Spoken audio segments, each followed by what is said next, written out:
Bahay, something na nakaka-absorb o sumisipsip ng tubig, Sammy. Sponge. Sponge. Nandiyan ba sponge? Pero, Sammy, pass or play? Play. Let's go play this round. Babawi na sila. Barbie, sa bahay, something na nakaka-absorb o sumisipsip ng tubig. Basahan.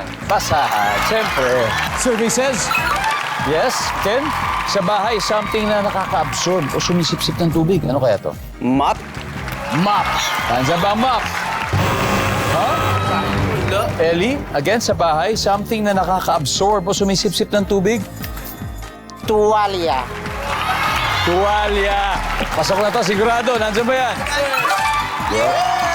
Sammy, nakaka-absorb o sumisipsip ng tubig? Mga damit. Damit. Nandiyan ba ang damit? Adel, pwede na kayo mag-usap-usap? Barbie, kailangan makuha mo to. Sa bahay, something na nakaka-absorb o sumisipsip ng tubig. Ayan, ayan.